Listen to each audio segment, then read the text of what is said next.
الرحمن الرحیم نحمدہ ونصلی علی رسولہ الکریم اما بعد۔ حضرت مولانا عبدالسبحان صاحب رحمانی ہم سب کے بیچ نہیں رہے، یہ ہم سب لوگوں کے لیے عبرت کا مقام ہے۔ اللہ کے نبی محمد رسول اللہ صلی اللہ علیہ وسلم نے فرمایا کہ جس شخص کے جنازے کی نماز میں 40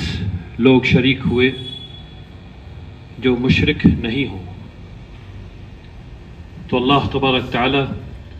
ان کی مغفرت فرما دیتے ہیں۔ اللہ کا احسان ہے کہ یہاں 40 سے بہت زیادہ لوگ موجود ہیں۔ اب شرط یہ ہے کہ مشرک نہ ہو، اور شرک بہت زیادہ خطرناک چیز ہے جو کالی چوٹی کالے پتھر پر کالی رات میں ہمارے دلوں کے اندر آ جاتی ہے۔ یہ بہت اچھا موقع ہے ہم لوگوں کے لیے اس حدیث کے نقطہ نظر کہ اللہ سبحانہ و تعالیٰ سے ہر جانے ہوئے شرک جو ہم نے کیے ہیں اور ہر انجانے شرک جو ہم نے کیے ہیں اس کے لیے ابھی توبہ کر لیں، اللہ سے معافی مانگ لیں، اپنے تمام گناہوں کی اللہ کی طرف لوٹ آئیں اور اللہ سے کہیں یا اللہ میں توبہ کرتا ہوں تمام گناہوں سے جن کو میں نے کیا ہے، اور میں آپ سے وعدہ کرتا ہوں کہ میں پوری کوشش کروں گا کہ آگے کوئی گناہ نہ کروں، آپ کے ساتھ کسی کو شریک نہ ٹھہراؤں۔ اور آپ جب نماز جنازہ ادا کریں تو اس فکر کے ساتھ ادا کریں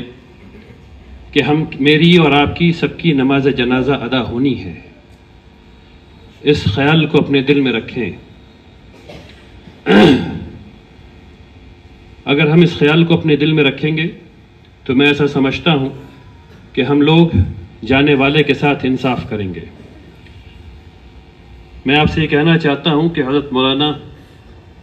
کے جانے سے ایک جید استاذ، ایک معزز استاذ ہم نے کھو دیا ہے،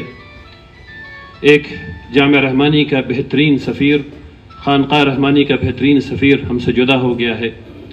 لیکن میں ایسا سمجھتا ہوں کہ انشاءاللہ وہ اس سے بہتر جگہ پر ہیں۔ اللہ تبارک تعالیٰ ان کی مغفرت فرمائے۔